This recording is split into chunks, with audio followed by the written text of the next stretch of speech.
Okay, hello and welcome to the 59th episode of the Bits and Pieces podcast. My name is Rachna Ramchand and I'm excited to be your host for the very first time. Bits and Pieces is a cricket podcast, and on this podcast, we have had everyone from IT engineers to marketers to academics to journalists, but we have never had this one persona on this cricket podcast, a cricketer.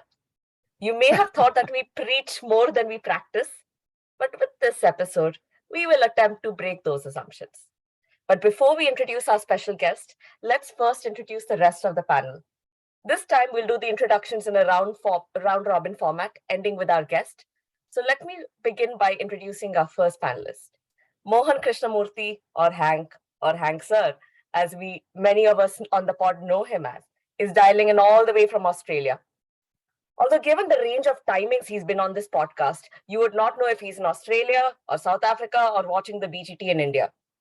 I will also mention that Hank has a curious relationship with the T20 format, in particular the IPL. So, very timely, we'll be talking about the WPL.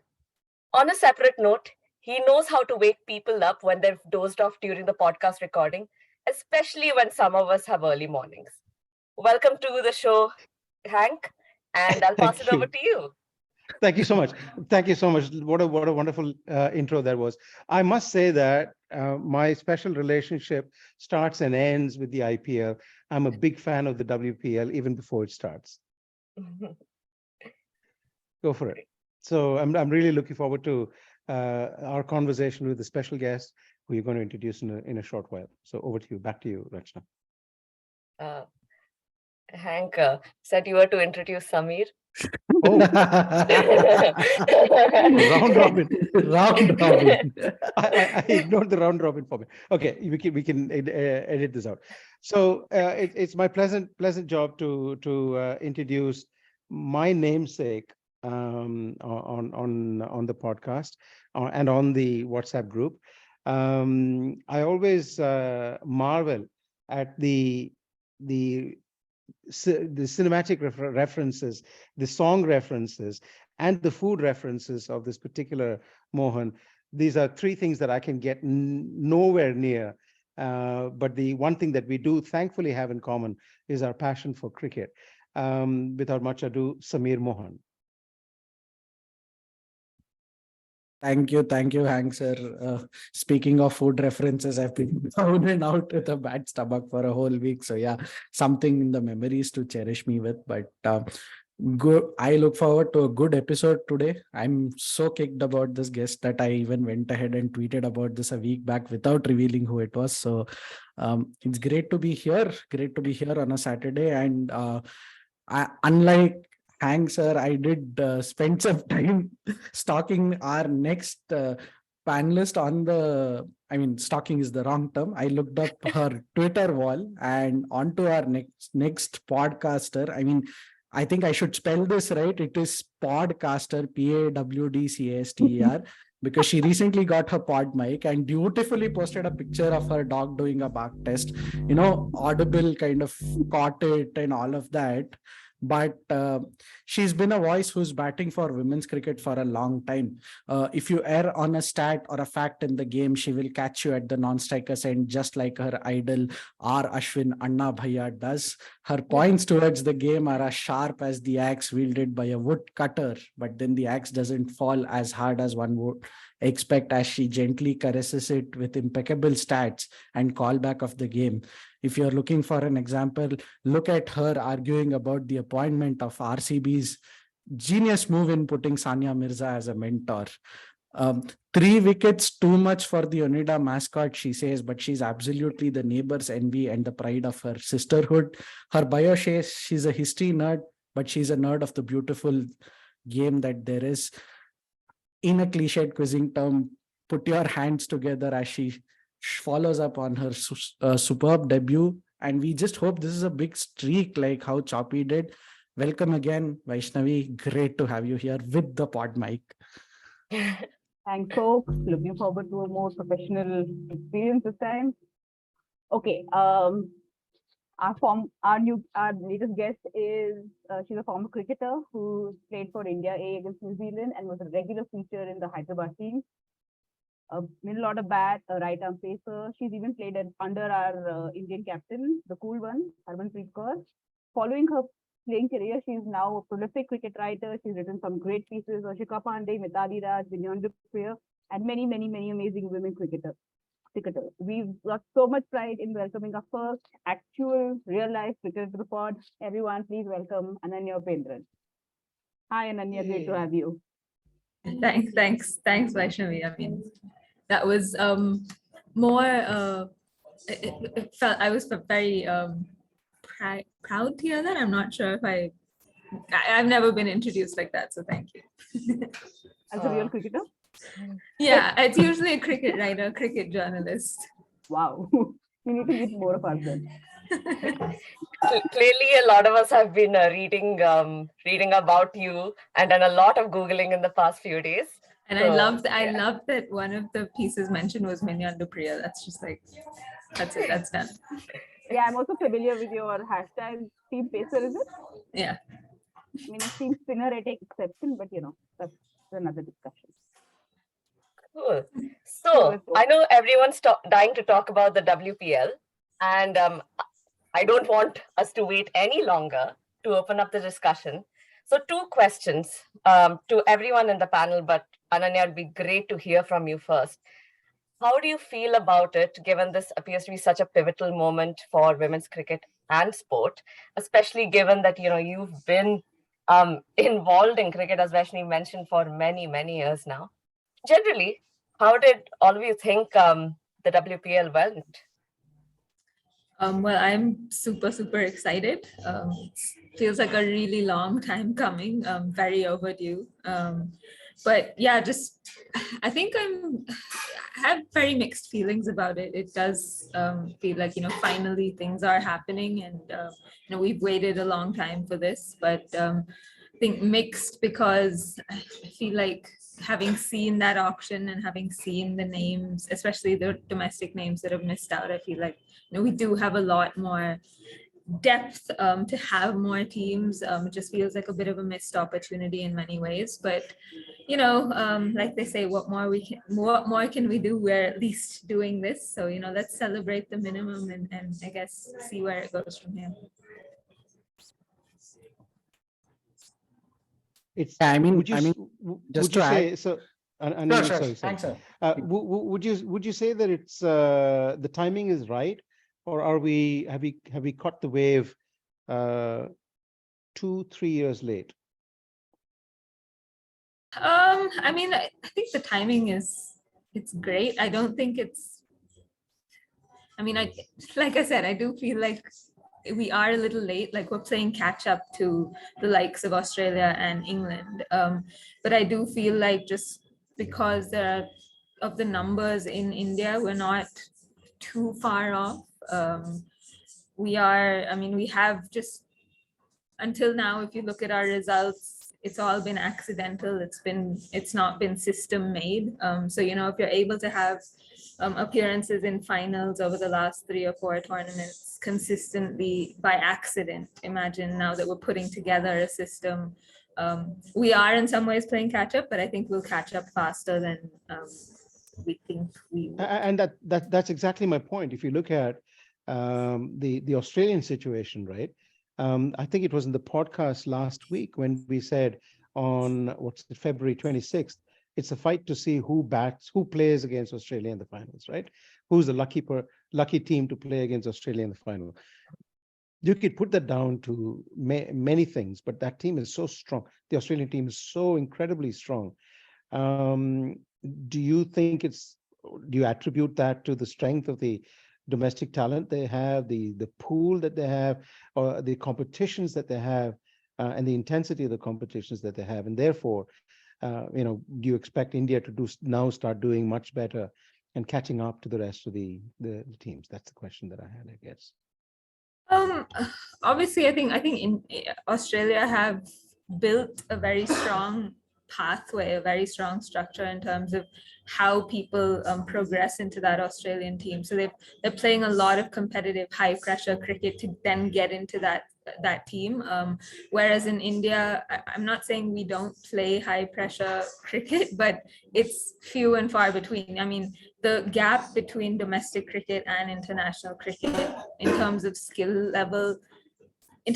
itself may not be that much, but just in terms of the intensity. And I think in domestic teams, you'll find like two really high quality bowlers, the rest you can cash in on. Whereas at international cricket, that's not the case. I remember once Rumeli Dhar told me that if you score 100 at domestic level, you need to cut that down by 40% because that's all you're going to get at international level.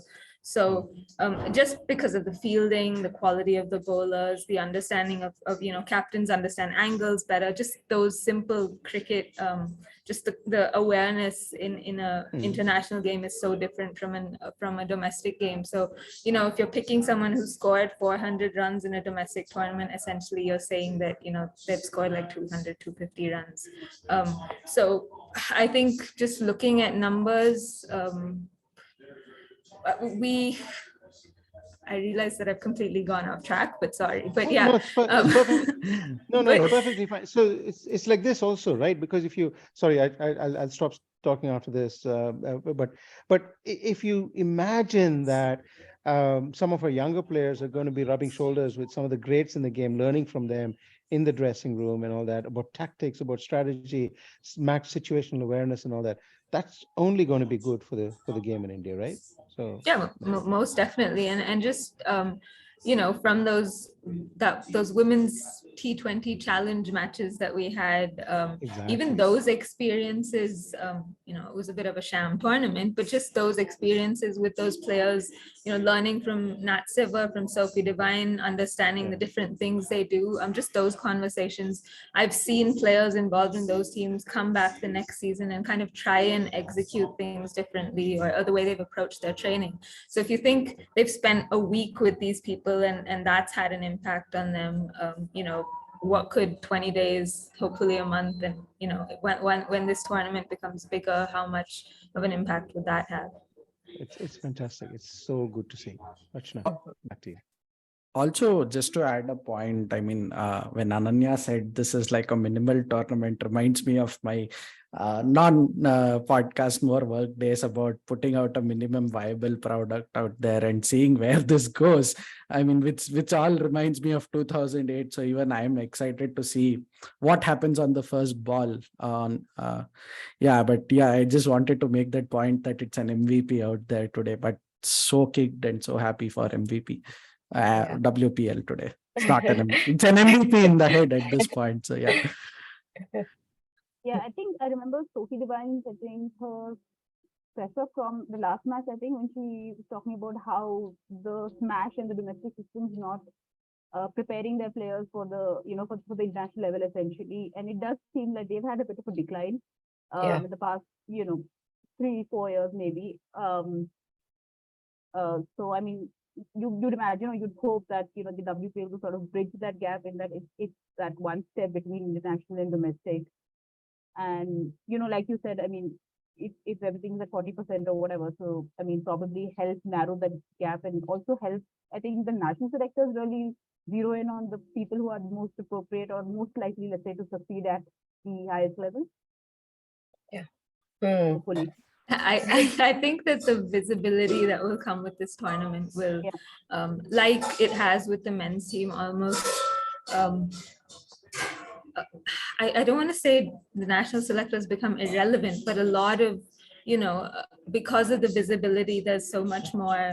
I'd say there'd be more of an uproar if you left out someone who was very obvious, which is, I'm going into slightly controversial area here, but you know what I mean. I mean, I think the visibility, of course, will make things a lot better for Indian women's cricket. But just on your point of what Sophie Devine said about the Super Smash, I think one of the issues with New Zealand cricket, and I think in the last couple of years with Indian domestic cricket as well, has been that the international players are not available for the entire season, which means that you're again not playing against the best quality opposition. So with a tournament like the WPL, where the internationals will be available all the time, that again just means that you're playing against quality opposition consistently. And that's exactly what's happened with Australia, the WBBL, everyone's available. The WNCL, at least for the first half of the season, people are available. So, which is not the case in India, or hasn't been for the last 5 or 6 years. So just those little things will definitely have an impact as well. Ananya, you touched upon misses, and I'm curious to get your thoughts on how you felt the teams have turned out. I think everybody wants to discuss that, and which team do you think is the strongest, and which team you think maybe made maybe made some weaker decisions. You're putting me on the spot. I think I was quite interested with the way RCB just approached that auction. It was just so like they just went all out at the start, and I was like, wait, what are you doing? And I mean, they've made some really great. I don't like the word, but they've made some really good buys.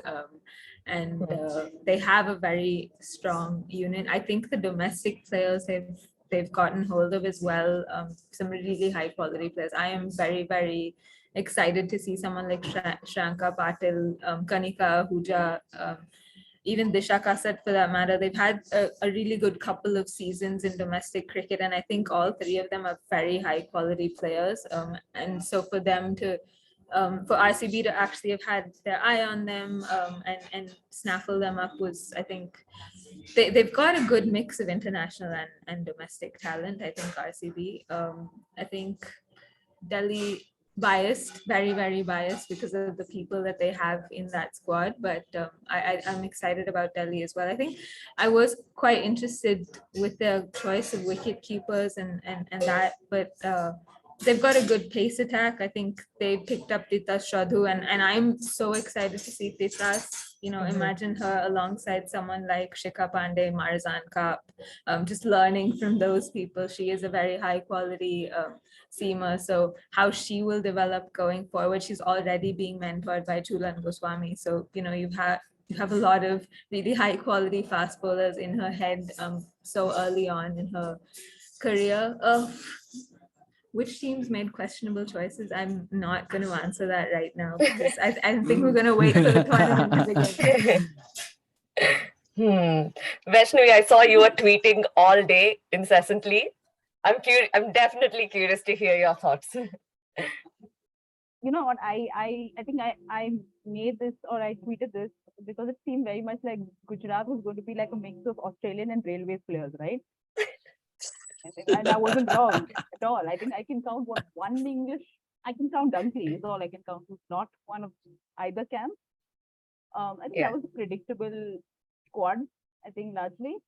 I think I like the RCB squad. I really like the DC squad. I have picked my favorite, which is going to be the UP Warriors. But I mean, I think largely barring, I think Gujarat, I like the look of all of them, to be honest. I think they all look like, I like Mumbai Indians also. I mean, it seems like an interesting squad. Got Natsuva Brant and got Harman. Seems like a good squad. Ananya, I had question for you. I may have picked it up wrongly. You said something about Delhi and biased. I just want to unpack that a little bit. Well, Delhi have basically bought all my favorite players. So they have biased as in your favorites. Yeah, Got it. they have Shikha Got it. Pandey. Okay. So it's a group of people that I already support. Okay. So okay, perfect. I just wanted to unpack that. I'm not a fan of their IPL team, if that's what you were asking. No, I have nothing to do with the IPL. What is the IPL? And that's how the Hank monologue begins. Not happening today. So when I was watching the auctions, one of the commentators was talking about the importance of having a strong domestic core and then building the teams around that internationally. I feel that RCB has definitely done a good job there. Mumbai Indians as well. I mean, with Harmanpreet as captain. And the Delhi team as well to some extent with Shefali Verma. Shikha Pandey, Tanya Bhatia, who's played. But then when I look at the Gujarat team, this I felt was a little bit of a miss. And even at I was just going through the different teams and like thinking who could be potential captains.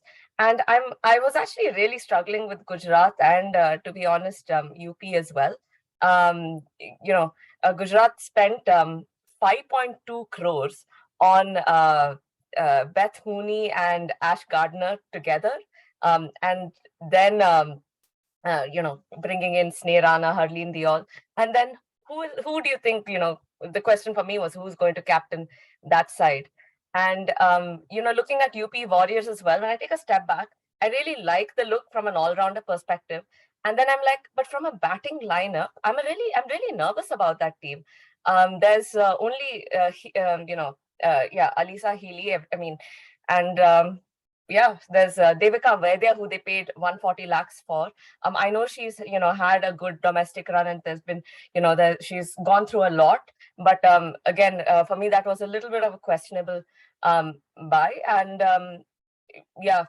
all round a game strong, but nervous about their overall batting lineup. And one thing about Mumbai Indians was they have only one keeper, including through domestics. They have only Astika Bhatia. And for me, that again was, my head, you should always have at least one backup keeper. And again, something that I felt that Mumbai probably missed on despite having a very strong core. I'm curious to hear people's thoughts. This is the Dipti Sharma as a top order batsman era for UP. I'm guessing she bats way too low down in the India setup.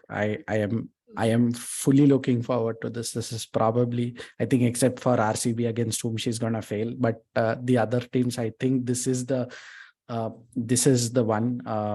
I mean, it's been the Achilles heel where she is the perfect foil for the whole Indian setup, but yet she comes way too low down.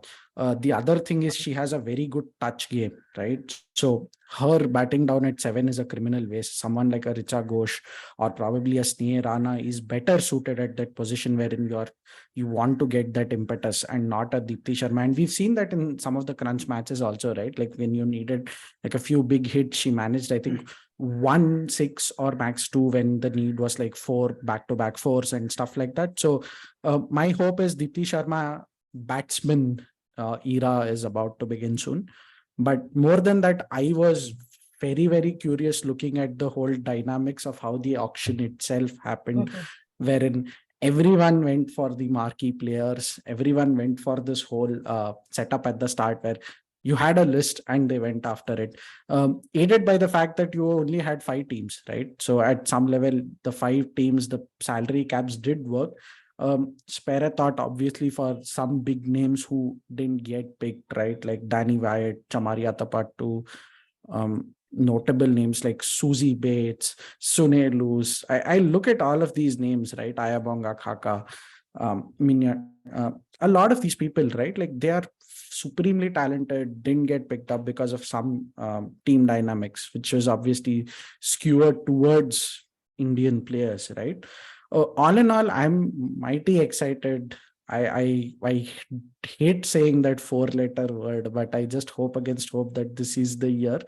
But more than that, I'm also happy that a lot of the warm statements that came out after the auction had just done, right? Like people are getting their first homes. This is reminiscent of what we've been seeing, right? Like, I mean, Smriti Mandana made a very strawman argument when she said that, we've been seeing this happening in the men's auction and we felt like this, which is okay. I mean, I will discount the strawman argument and say that this is going to have the same impact for a lot of women cricketers, that they not only get top mentoring, top coaching, but they also get this whole thing where their own lives, and this is their coming, right?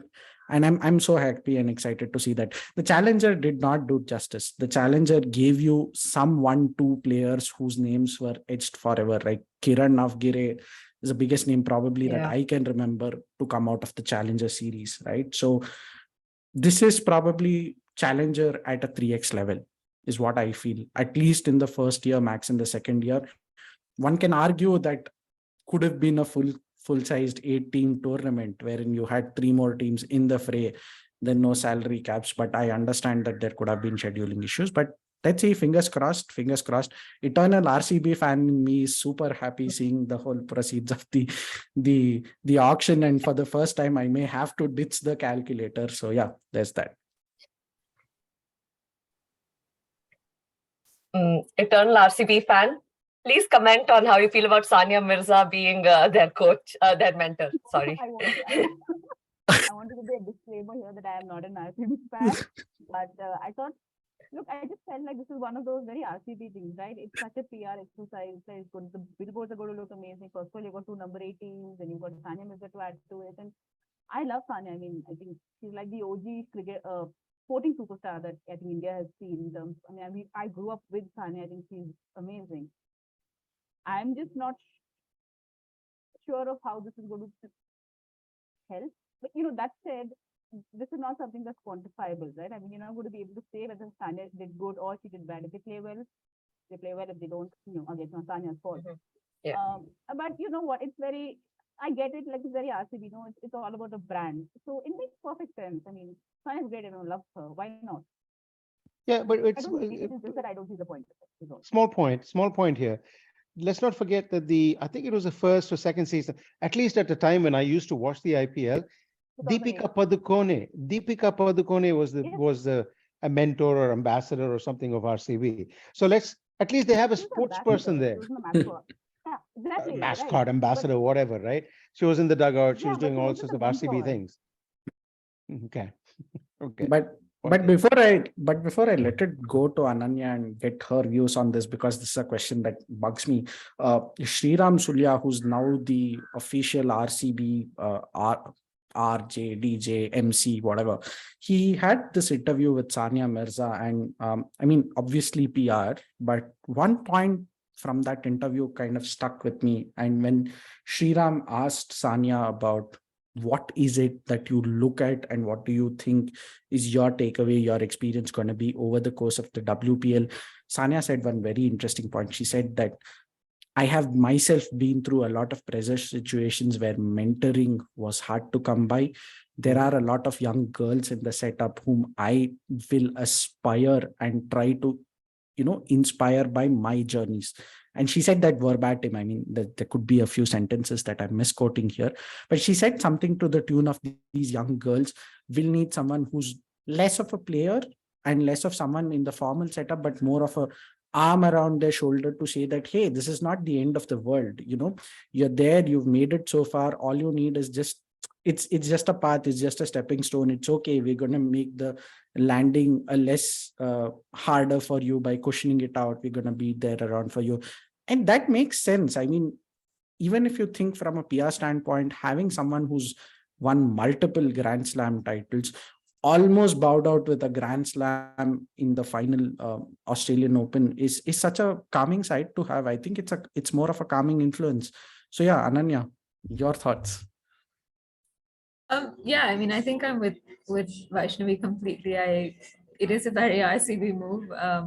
But yeah, it does make sense this is again a sports person who has experienced a variety of things over her career, who has learned through those experiences. And even though this is not the same sport, I think athletes at the end of the day, the mindset is I think you can learn from people who've played different sports, and it's not like just because you bring in a cricketer, the cricketer will be able to give you maybe solutions or ideas of how to deal with things. I think Sania could well be able to give these guys different ideas of how they could approach different situations, or how they could deal with either failure or success, or just find ways to ground themselves ahead of a game, or anything like that. So it was a move that made me chuckle, but it's not like it's a move that didn't make sense at all. So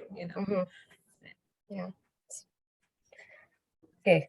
One other question on the WPL. If each one of you could choose one player who has not been selected, who would that player be?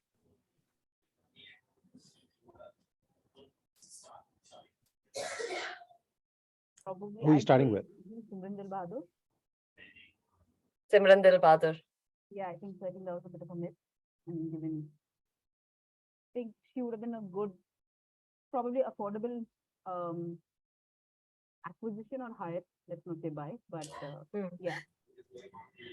I think one of the things that, just before I answer the question, one of the things that annoyed me about the auction or made me slightly, I mean, I get why capped players had like a minimum that they could, price themselves at, but there were so many capped players who have not played international cricket for the last 4 or 5 years, and no one's going to spend 30 lakhs on them because they haven't seen them. I mean, let's be honest, many of these teams did not do scouting, did not know they were going to be involved. So why would I spend 30 lakhs on someone I haven't Yeah. seen, like a Swagatika Rath or Sukanya Parida? They would have potentially they would actually have definitely been sold at 10 lakhs, because someone like Swagatika for me should have been a shoe-in. She's a fantastic off spinner, big hitter, a good fielder, and is a pressure player. So that's someone that you want to be involved in that tournament. But because she was priced at 30 lakhs because she's a capped player, I think that was one of the things that slightly annoyed me about it. That I think I get that if you're capped, you should have like a minimum base price, but I think they also could have given a bit of leeway and said, okay, if you haven't played international cricket for the last 4 years, maybe we can consider you as uncapped just for this. Because it then meant that the opportunity for actual really good players was a little less. So one of the people would have, a miss for me was Swagatika, but another one for me is Alana King. Like, what? Yeah. Especially with the way Agreed. she's doing now over Georgia Wareham. What? But okay. Yeah, I feel you. I've not followed Swagatika's journey, but Alana King definitely. Samir. I was about to say Alana King, so I will have to go back and pick another answer, which I readily had. 19-year-old prodigy Jeet Trisha from Hyderabad, who's also a part of the World Under Cup 19. under 19 team, right? Like, I think she also had a base price of 10 lakhs, right? Like 17-year-old prodigy. 17-year-old. Oh, wow. Yeah. So Shreya, think about this, right? Like your team has just won the World Cup, right? Only two names get bid on for like a significant amount. I think this was Tita Sadhu one, and the other one was the vice captain. I'm sorry, I'm forgetting the name. So the barely take five. Yeah. So barely take 5 minutes, right? And G Trisha's name gets announced. The auctioneer even says that she's a part of the winning squad, and yet no paddles go up. I'm surprised, right? Like, and given the whole dynamics of having uncapped players from the under 19, and these are people who will stay with you, and in your setup you can look at them for a 3-year 4-year vision, get max 1-2 games in this season, right? Like it basically like the Virat Kohli or the sky analogy that one can give from the men's game, right? Like you have to groom them, catch them young, spot them young, right? Like, and I'm surprised that the scouting teams, the scouting networks, which are so active, so out there for the men's game, irrespective of the IPL or whatever, have kind of missed some people like this, right? Like, and it's inexplainable. And this comes in the wake of RCB doing RCB things about posting about 130 plus kilometer women speedsters for the game, and picking up random names from Jammu and Kashmir for the men's game, right? Like, I mean, come on, yeah, this is someone who was splashed all over the media a couple of months back. You should have picked her. Yeah. Yeah. So, Hank. I would have gone for Trisha as well. Samir took that name away from me. I'm going for some overseas players. So Susie Bates, I think, is one that I would have expected that they would have. I was really surprised that she wasn't picked at all. Danny Wyatt was another one that perhaps would have been an easy pick for someone. Should have contributed quite strongly. But Swagatika Rath and Trisha were two names that I don't pick Samir's point about the scouts. I think the the men's game has taught us enough about people running around looking at other people. There's something going wrong with, and I'm not sure I can put a finger on it, with the auction in the women's game. They obviously they had scouts, they had people looking at spreadsheets and doing all sorts of pivots on them. They should have figured out a way to fit in some of these players. I think Samir, I think it was you as well that said something about young players getting a go, Indian players getting a go, and maybe you used that reference in the context of a bias. Good luck. Good luck. This is exactly how the IPL started. The IPL started, one of the reasons why I liked it was that they said that each team would have a catchment area in which they would support the growth of players within that catchment. Good luck. I mean, that's why you have a domestic tournament, to build capability within that the catchment or the resource basin that you have to choose from. So absolutely. So that's why the choice, the absence of some of the under 19 players who should have made the cut, I think disappoints me a little bit. The scouts were there in full number. They should have actually done their work and picked up some of these players. They're only 10 lakhs. It's not a lot of money. Yeah. Yeah, I agree. And just to make a limited point, I think there catchment areas announced for the game after the teams were announced. I don't think so, right? No, no, they weren't. And that's a big disappointment. Yeah. Yeah, because this is, I think, one of the first announcements that came after the IPL happened, and even before the auctions, which said that this was a catchment area. Nothing stopping you from going after players from the other catchment areas and come in and have your trials and whatever. But this was, I think, it was a miss. Hoping that it gets rectified. Well, it's an opportunity to develop local talent, right? It's an opportunity to build these schools or catchment the capabilities within the area that you look after. So yeah. Okay. Spoken a bit about fair amount about domestic players misses. I was tracking the overseas players, and for me, personally, the biggest miss was Chamari Atapattu. She's done so much as a captain for Sri Lanka. She's carried the team as just a brilliant batter. And I felt bad that there was nobody from Sri Lanka or Bangladesh that were picked. So yeah, I mean, there's a yeah, the Jahanar Alam wasn't picked, and she's also, carried the Bangladesh team for a long time. Shorna Akhtar as well. So, there were some names, and some of these players have played in the T20 challenge, and yeah, so that was one loss I felt the WPL had. The other thing was, the rule about associate nations, and ultimately just one player, unless I'm mistaken, was picked from the US, Tara Norris, I think. And what was the point of having the 5-player rule if you pick someone from the associate nation, if you don't give teams the opportunity, or make sure that you at least select 1 or 2 associate players per team, and we're a country that knows the importance of inclusive growth, and what that's meant for women cricketers, the domestic setup. So yeah, that at a high level for me was, I think, a bit of a miss. Which again brings me to one question for all the ladies. I think Ananya, Rachna, and Vaishnavi, even Hank sir. Did you ever feel that the gentlemen,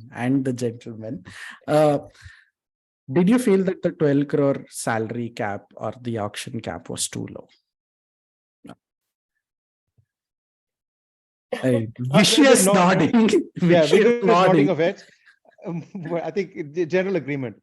Yeah, and I think that should have solved it. Ananya, I think you did tweet something around this, right? I don't know. I tweeted a lot of things that day in frustration and anger, but yeah, I think it was just way too low, because common sense says that one of the marquees, or at least one of your players, was going to be a 3 crore buy. That's a quarter of your budget. And then I mean, how much I think the reason people like Susie Bates, the reason that people like Danny Wyatt missed out, because they're single skilled, high priced internationals. They were never going to get bought. As soon as your marquee was bought for 3.5 lakhs, they were never going to get bought. So I think that's why a lot of so like Laura Wolfart missed out because of that. But again, another high quality single skilled player. I think just speaking of associates, I genuinely thought someone like Mahika God would start a bidding war, because the skill that she has, left arm seamer, 6'1", can also tonk the ball, swings it in. Very, very good player, and has proven herself not just in the lower rungs, but she's bowled well against India. She's bowled well against Sri Lanka. She's also bagged a contract at the 100. She's done well for Lancashire Thunder as well. So she's proven herself across different countries and in different systems. I felt like her missing out was just very strange for me. But then I did have conversations with some of the franchises who said, why should we invest on an associate when we'd rather just develop an Indian? So I understand the thinking, but it also felt like, then why did we even bring in this rule? It was almost like window washing and saying, hey, we were trying to include you, but we don't really care. Which is essentially the point I wanted to make when Rachna talked about inclusiveness. There is window dressing of inclusiveness. There's just stuff around saying that we're inclusive, but being inclusive is actually executing it and showing it in action. The fact that Pakistan was completely excluded from the auction itself shows that we've thrown inclusiveness out of the window right at the start. I know this is potentially a tricky point to make, but an emotional point to make. But let's not kid ourselves that we're inclusive. We're not. And it's fine to say that we are not, but to pretend that we are is the problem, right? And then the associates is a particular example of that. There were some good players from UAE and so on that I could they have got a gig? Maybe, yeah. Well, the other story is I guess Thailand. There were a few players from Thailand who were in the mix that got completely ignored. But anyway, let's not. This is a tournament that's focused on elite talent. Let's not pretend that we are being inclusive. I want to call back to something that happened 12 years ago. So in the men's auction, so I think 2011 was the year when Chris Gale in the main auction went unsold. And I think in the same evening or the evening after, he scored something around like a 30 or 6 balls in the BBL. And Indian media carried a headline that said 6 tight slaps to all the IPL teams, something of the ilk. I so wanted the Indian media to carry something like that with Muniba Ali scoring 114 in the same evening. It didn't happen, unfortunately, but it was the same message. I think history has a nice way of repeating itself at each point of time. So yeah. Samir, just to pick up on that, was he then picked up by Sunrisers? He was then picked up by RCB after Dirk Nannes was insured. So and the rest, as they say, is history. But I remember that particular headline because this was also the time when people said that either the scouts aside, what is this disconnect between auctions and teams and players who are performing on the ground? What is the data point that people don't have, that the common public has and is aware and seeing that, hey boss, ye to hona chahiye tha. This is not happening. Why is this that sort of a disconnect? And I felt that Muniba Ali scoring 114 is like a big message to say that, boss, this was your one chance. You could have had Pakistani players in the draft, but yeah, here we are. You referenced Muniba. I think that's a good segue to move into the next thing that I'm sure we all want to talk about is how do you feel the World Cup is going? Highlights of this week. I know I have many, and if I start, I'm not going to stop, but I'm curious to, let the panel share their thoughts. Vaishnavi?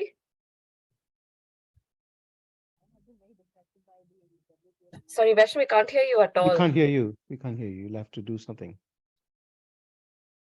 Hey, just your volume. Can't hear you at all. No. No.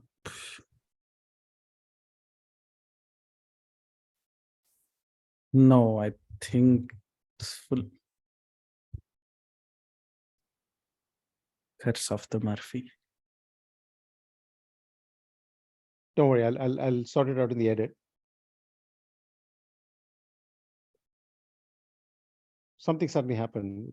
We can't hear you. Okay. Try- Ananya, try- would you try. would you like to kick I off? was trying to buy time. I need to think of something. Samir. Yeah, I think for me it was that it was the West Indies game, and Richa Ghosh is on her back foot and just pumps this ball over deep extra cover, and it's just crazy the kind of power she generated from her back foot.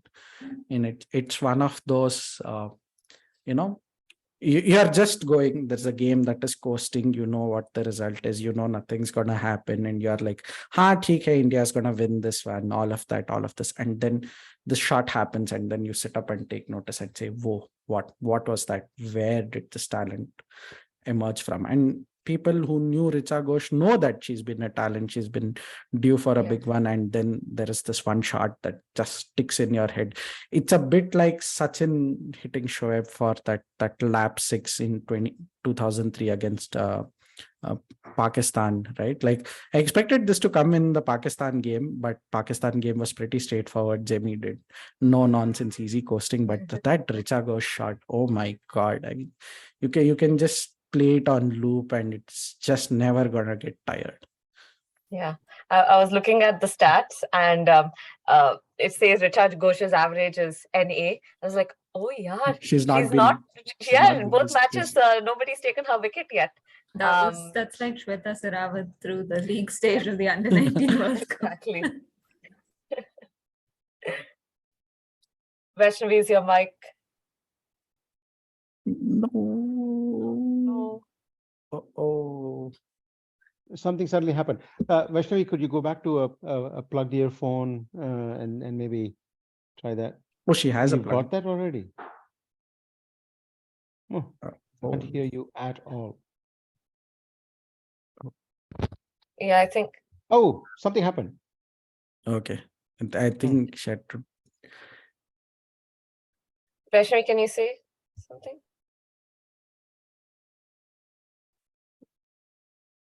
I think If you Say something. Say something. okay, nothing. Yep. Um, I think it's but working. it's audible. We can hear you. Yeah. Think it's the. You should connect to Okay. the. Can you hear me now? Yes. Perfectly. Finally. Amazing, better than ever. Cool. So back to you, Vaishnavi, on highlights of this week. Okay. Sorry for this. No worries. Yeah, we'll edit it out. Don't worry about that. No, so I was just saying, Vaishnavi, back to you to hear about your highlights of this week.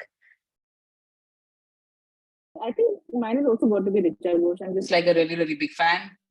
So I think her batting is exciting. I just, it's crazy how much power she has. Both her and Aisha Naseem is just like some weird non-subcontinental level of power generation. It's just unbelievable, both of them. In that ridiculous 6 that she hit Aisha, I'm talking about, I think it was the back foot and the ball was wide and she was a sort of kind of barely reaching for it, but went for a solid 6. And I'm like, how does someone do that?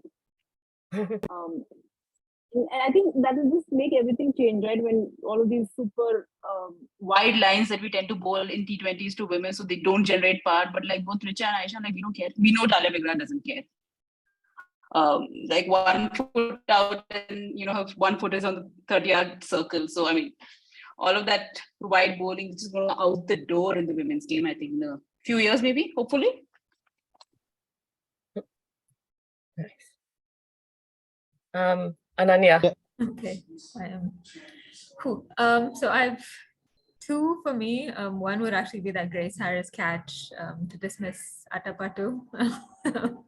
That was really good. Plus, it was Grace Harris, so it just made it seem like more of a spectacle. And then I think the second one for me is actually I'm not sure if you can call it a moment, but after the game where Muniba scored the 100, just her with Sana Mir, just that visual for me was, I think, so wonderful, because I think just to see former players still feel like they're part of the team and still celebrate achievements as much as Sana has, was great. Plus the visual of a former world number one with someone who's kind of batting barriers for Pakistan was, I think, just it felt very warm and fuzzy type of moment. So yeah, those two for me. That's a very beautiful image. I agree. For the second time on this, maybe it's the third time in this podcast, someone's stolen my thunder, because I was going for exactly that. I mean, I have a I really do have a soft corner for anything Pakistan, particularly when it comes to women's cricket. And Muniba and that moment that Ananya referred to is exactly what I would have gone for. That win over Ireland, the century, and the celebrations after that, and why and how this is important in terms of the women's game in Pakistan and the context in which it's set, I think is really, really critical and very important.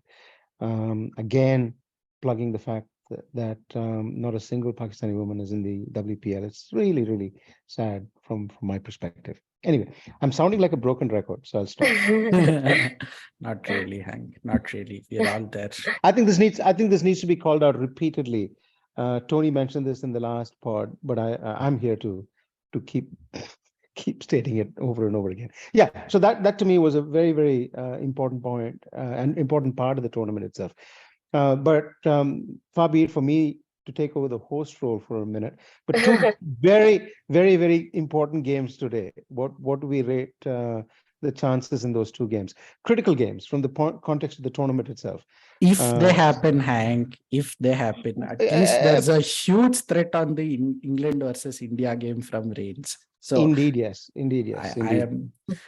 I'm just gonna say that this is probably, this is where statistical importance happens, right? I think it's the rain threat is pretty significant. Pretty hard.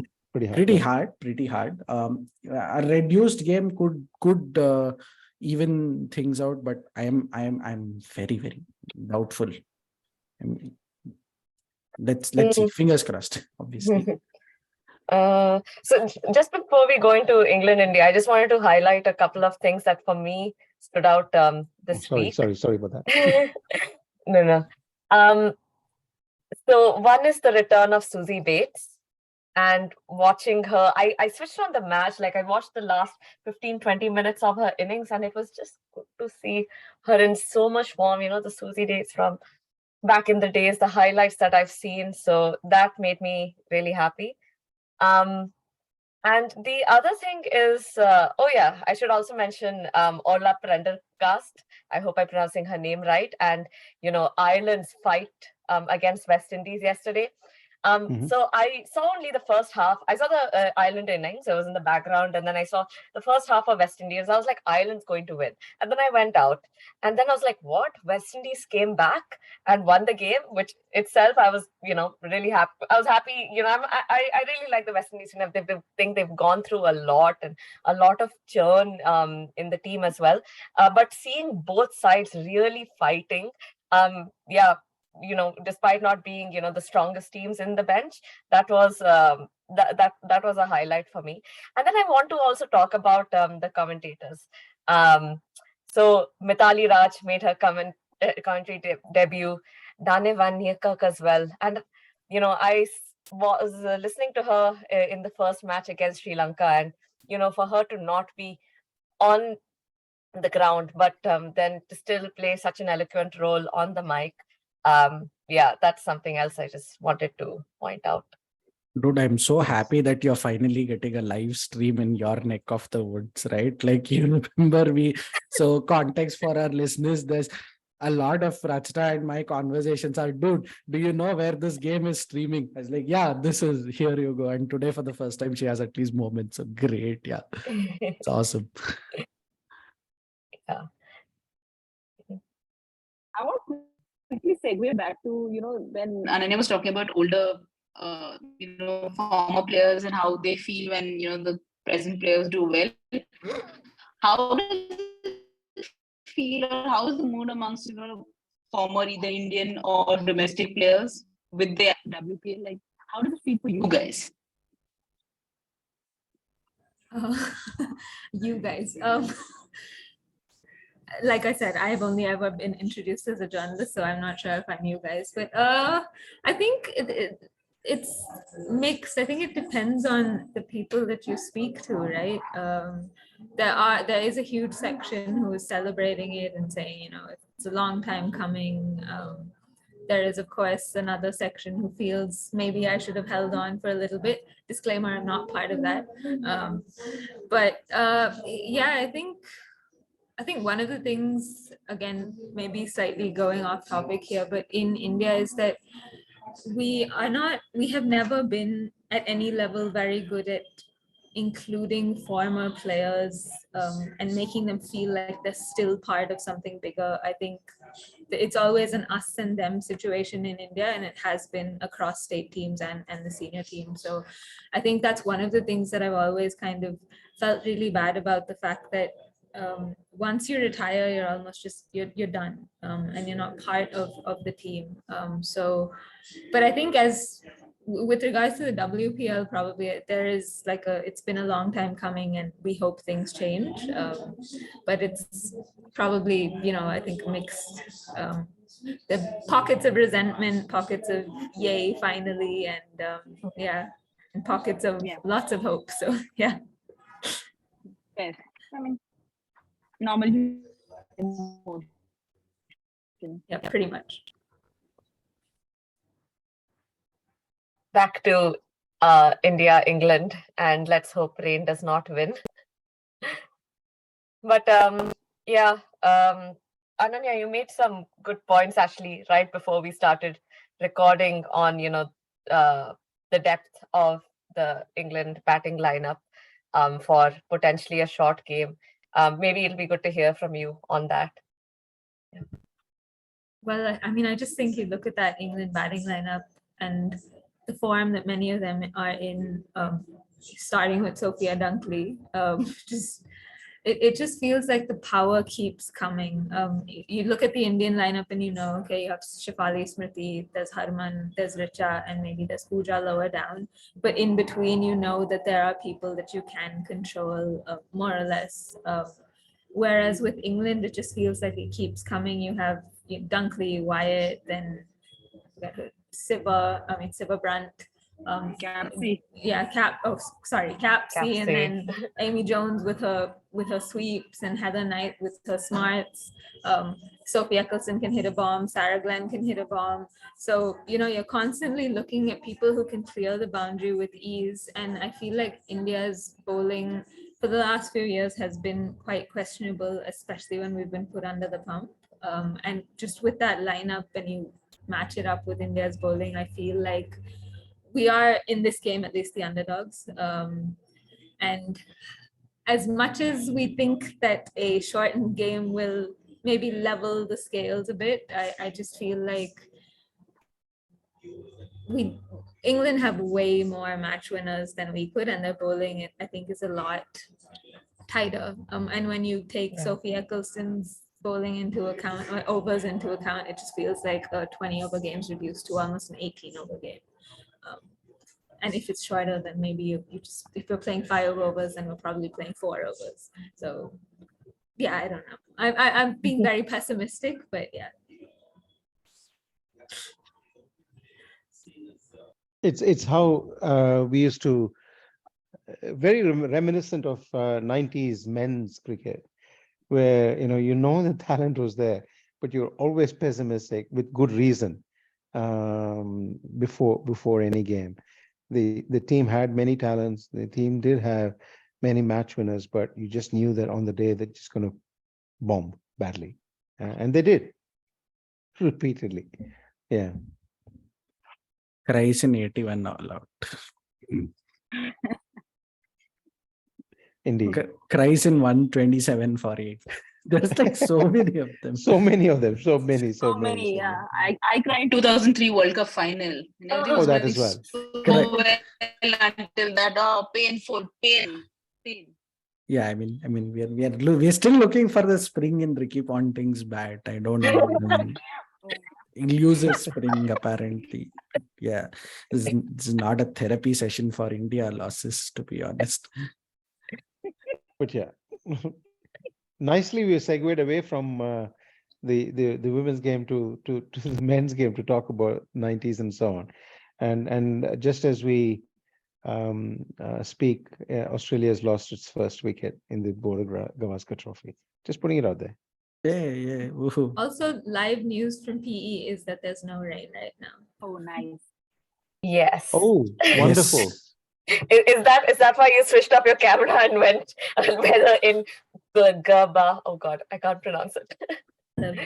Yeah. I spent 10 minutes last night trying to figure out the pronunciation. And I understand there's a click involved over there. So I Yeah. don't want to say it because I don't want to offend anyone.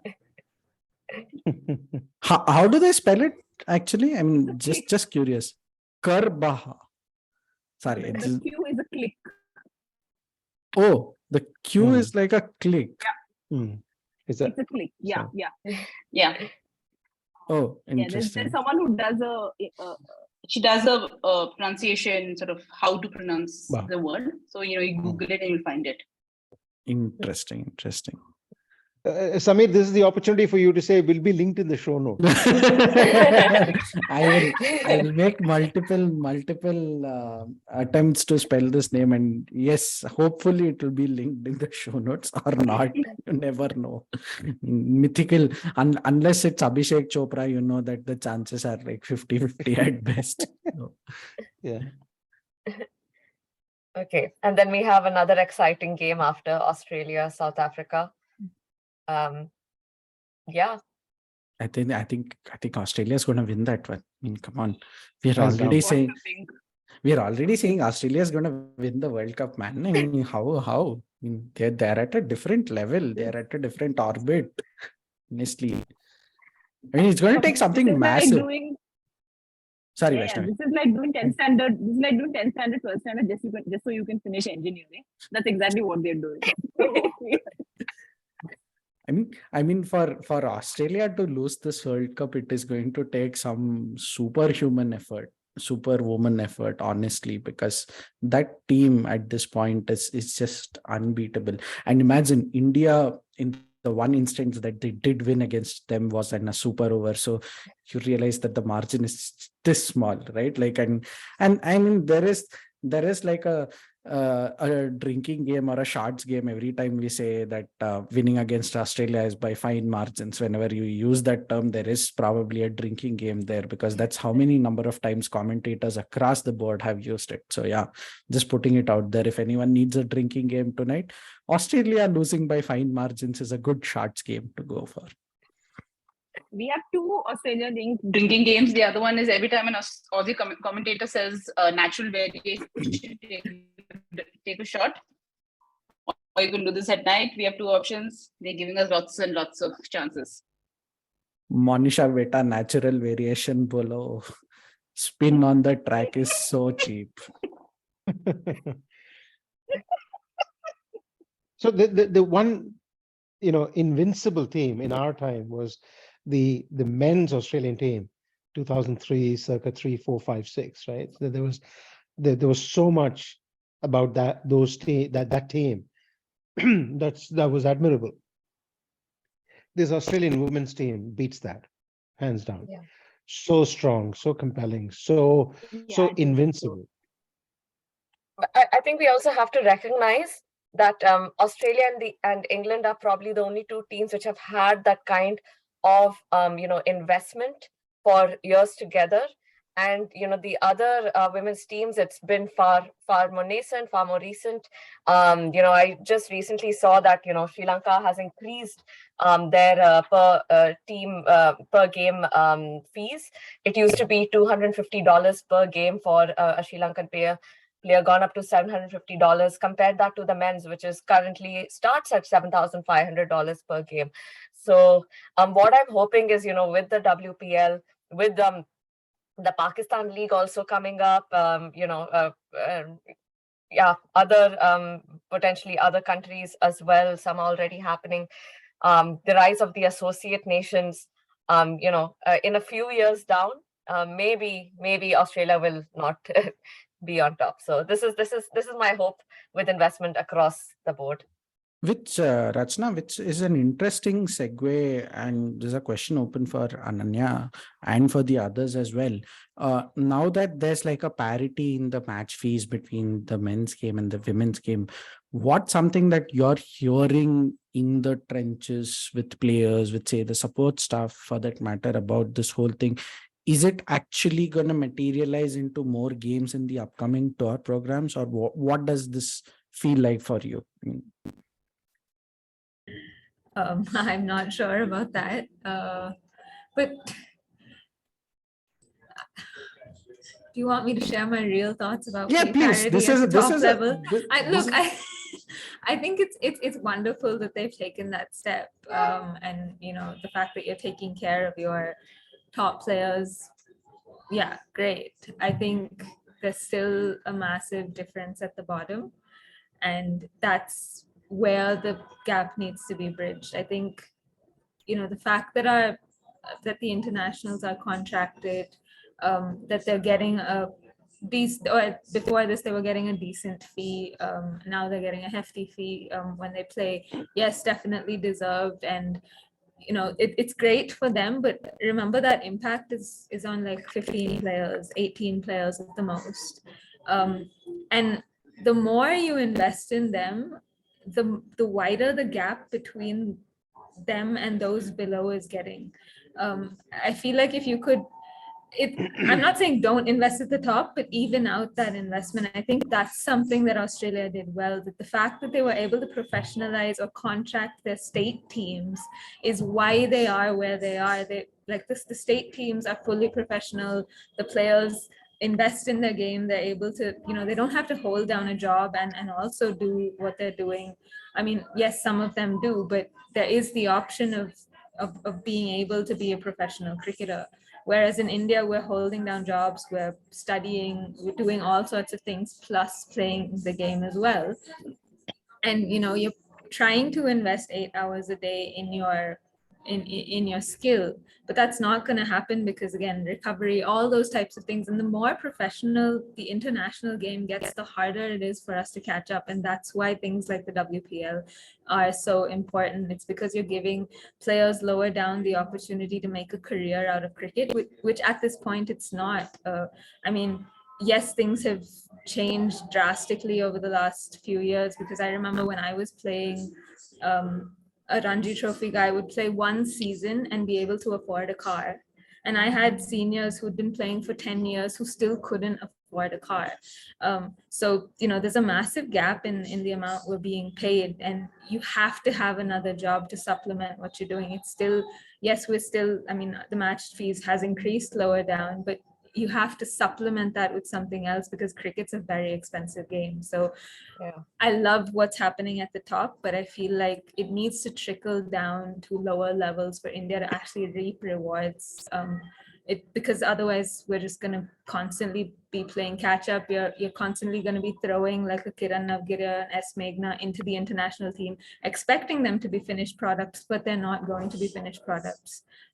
So yeah, I think it doesn't answer your question, but that's that's a massive pain point for me. It's that you're investing at the top, but we're not feeling anything lower down. So interestingly, this brings me to a parallel of a lesser known movie that released in 2020. It is called Movie reference. movie It took a long reference. time for movie reference.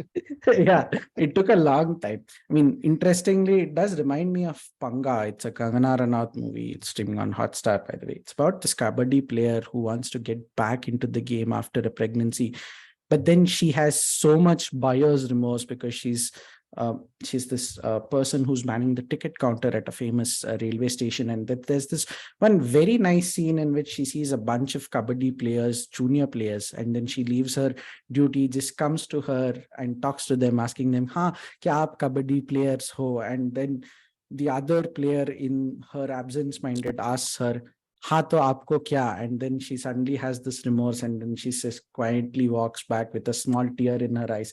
I just see that happening at some way, but I don't want it to happen in 5 years, because that is the dream, right? I mean, it's a very utopian dream, but it's an interesting parallel. I mean, it has reminded me of that scene when you said that players who've been playing for 10 years can't afford a car and all of that. I mean, it's just true, so true. It just hits home. That But thanks, particular yeah. sequence. Run out is a good cricket reference as well. Absolutely. This so I play some casual cricket, and oftentimes when I played tennis ball cricket at our local BBP grounds, the number of former state level players, including Karnataka, that I've seen and who just sort of fallen out of the game because it's just, at least in my time, it wasn't a career option for women. It just wasn't. You went to school, you went to college, and then you just did a thing, and you played a season or two of domestic cricket, and you got on with life. And my hope for the IPL, the WPL rather, and this is where I got into arguments and fights with some foreign journalists. Look, going to create some level of. Sorry, Vaishnavi, you're And breaking up. it's not an ideal structure, right? I mean, you are going to create. Okay.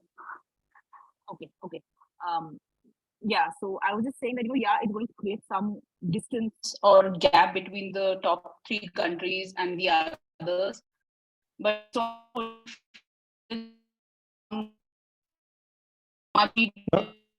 gaps in the domestic Vaishnavi, it's not working. It's You're breaking really badly. It's sounding like. okay, then go ahead. Can the others hear her? No. It's a lag, and it's breaking. It's breaking badly. Yeah. It's breaking in between. Maybe turn your video off. We'll try that. Yeah. Yeah. Go have another go. Can you guys hear me now? Yes. Yeah, so that's I was talking about the fact that there are so many domestic players who fall out of the system, and yeah, the WPL is not ideal in that it will create some amount of distance between the top three sides and the others, but also it is necessary to give domestic players a real chance and not have the system lose them essentially. Right? You lose I don't know how many hundreds of thousands of female athletes for each sport because there's just no money beneath the top layer of them. It's necessary. Yeah, that's all. This reminded me of two things. One is, Ananya, you had mentioned that to pursue domestic cricket in the past, you needed to supplement that with a job. I also remember the importance of family support, and to really take that next step, maybe a job is not even a job might not be sufficient. I remember Mithali Raj's dad taking up two jobs in order to support his daughter's cricket career. And the other thing I just remembered, Samir, you spoke about the Kangana Ranaut and pregnancy, and Sneha Deepthi, who recently gave birth, she got selected for Delhi Capitals. And she actually gave an interview last year. I think we've spoken about it on the pods. I think it's in Indian Express, where she spoke about, her dreams to really, make it to the Indian national team. And whether that happens or not, don't know as of now. But great to see that, Delhi Capitals took a chance on her. And she's in for 30 lakhs. And so I think that is actually a step for the Indian game, who currently, as far as I know, don't have clear, laws, etc., rules, etc., about what happens if you decide to take a maternity break, which Pakistan, for example, has introduced. So I just wanted to mention that as well as something for the women's sport, which is, I guess, different. Yeah. Exactly, right. Like it is a different arena. The kind of constraints and the boundaries that are there are different there. So one has to be aware of it, right? Like it's not straightforward as the men's game, to be very honest, right? Like not just that. I mean, there's that brilliant story that recently came out that Devika Vaidya, it seems, had a whole unit that was created, like how Natarajan did in his backyard in Salem and all of that. So you're increasingly hearing of these stories where there is a certain trickle down happening, but it's not in the pace that you would want it to, right? So it is very heartening, and I think only the more and my biggest positive about the WPL is there are going to be more women coming into the administrative setup of things, right? Like I see a Vanita, I see a Julian Goswami, I see a Mitali Raj, right? Like now imagine these people 2 years, 3 years down the line in, say, state associations, or probably in some BCCI setup as some technical advisors to the NCA or whatever. I mean, one can hope, right?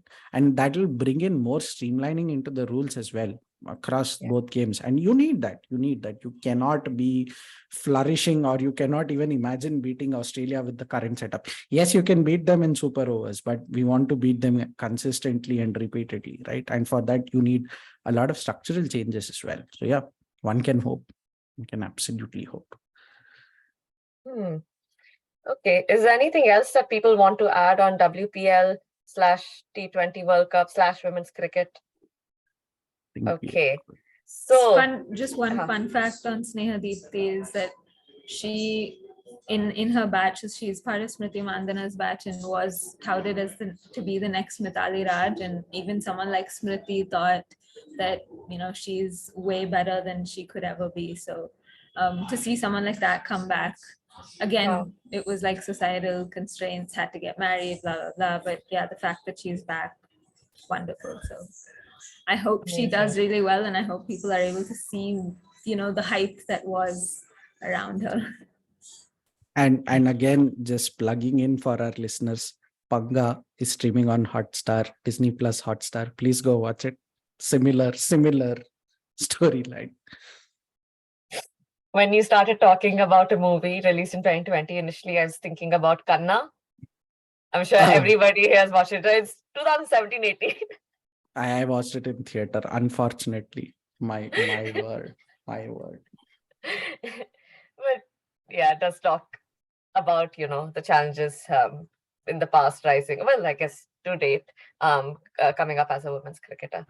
But yeah, so but Rachna, before you leave though, I do want to leave a good thought to our listeners that women are finally getting their due, right? Like, I mean, this reminds me, right? Like this very thing that you told about Kana reminds me of this one tweet wherein outside of, I think, Vetri Theatre, there were four movie posters which did not have any big name Tamil heroes. It was Aishwarya Rajesh, it was Trisha, I think it was Kovai Sarla, and then Nayantara, because their movies had like a big opening. I think this was late November, early December, so to speak, and this was a seminal moment. I think the WPL today slowly is that moment wherein in a fundamentally male-dominated society, you have women who are coming in, stamping their authority and getting their due. I mean, there's no heartening sight than that. Of course, this tweet will be linked in the show notes because this is something that the visual makes a big impact. I see Hank sir is laughing, saying that ye tweet pe hi bechega. Okay, so if nothing more on the women's side of the game, curious what's the latest update on BGT, and I will leave it to the rest of you to talk about it, as I have no clue. BGT, I'll start. Very very nicely poised, I think. It would be a sham and a shame as well if it was dominated by India, as India did dominate the first test. in this particular one, yeah, it seems like the match is evenly poised. The India was just 1 run short of the Australian total, and in the second innings, Australia has come out with looks like a baseball tactic, and going completely nuts in the second innings, 58 for 1 as we speak, of just 10 overs. So they're going at something like 5.8 runs an over at this particular stage. And talking of baseball, we just had a remarkable test being played out in New Zealand versus England, which saw some crazy runs being made at some amazing strike rates for a test game. So yeah, so the Bodo Gavaskar Trophy is nicely poised. There is a similarity between this test and another test that was played in 2015-16, I think, where the scores were somewhat similar at the end of the first innings. This was 2014, where Australia made 262 in the first innings. India made 272 in their first innings. So similar scores over here. Australia in their second innings got all out for 164. I don't see that happening. Australia is already 59 for 1 and going at a rate of knots. So it's just brought the series alive, so to speak. Interesting to see what the next few days hold for both teams. And yeah, over to Samir, Vaishnavi, Ananya. We're just waiting for the day to end. I think it's a proper. I think it's a proper Marnus Noran Labuschagne assault that is happening. So and Travis Head. And Travis Head, yeah. I mean, we all were very stumped as to why he was not selected in the first game, and this is proof enough. The guy can bat. The guy can bat a team out of a session, right? So there's that. And he had a bad first innings, but he's just had a phenomenal year as a cricketer. Some crazy average in terms of the runs he's made, but also not just the runs he's made, the way in which he's made those runs, quite incredible. And to see him get dropped in the first test was quite phenomenal. We couldn't believe it. And now he's come back, and in this particular match, he's even opened and scored runs at the rate of knots. So good luck to him. Absolutely. Yep. He needs to be at the head of the batting order, I guess. And there comes the pun.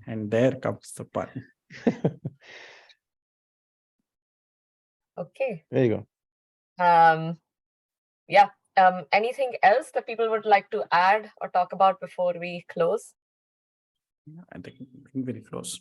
I'm good. I just wanted to say to Ananya, please keep writing. I've visited your blog many times, and your the articles that you've written and so on. Big fan. Keep writing and keep supporting and writing about the game the way that you do. It's quite nice to see.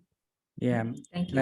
I think the more people we have writing about the game, we will have the next generation easily read that. I mean, women's cricket still needs to travel, right? Like, I mean, a great example was we went from empty stadiums in 2016, 2017 to like a near full capacity when Tony and Srinath were there for the India-Australia games.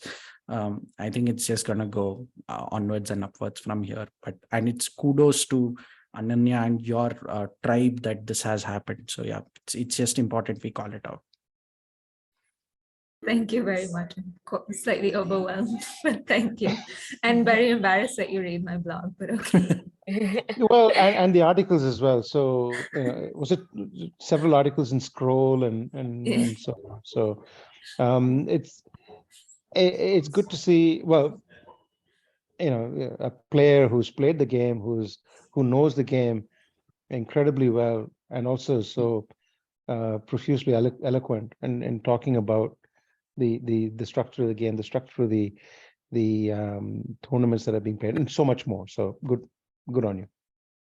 More power to you.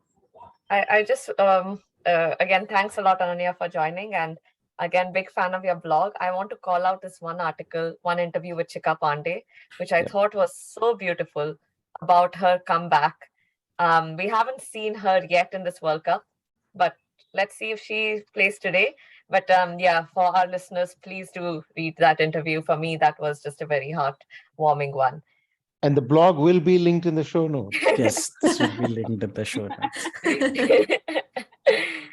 Anyway, so thank you all for being a part of this panel. I want to mention that this is the first time we've had the gender ratio skewed towards women. Yeah, 3 women, 2 men. First time we've had more women than men on this podcast talking about cricket, and that personally makes me really happy. So it makes sense that I think we spent about 75 minutes on the podcast talking about women's cricket, the Women's Premier League, the current T20 World Cup, the Under-19 T20 World Cup, challenges in the system, movie references, great movies, terrible movies, and like 2 minutes to border Gavaskar. I mean, we had to. It is a cricket podcast at the end of the day. So thank you all. Guest podcast panelists, say bye to the show.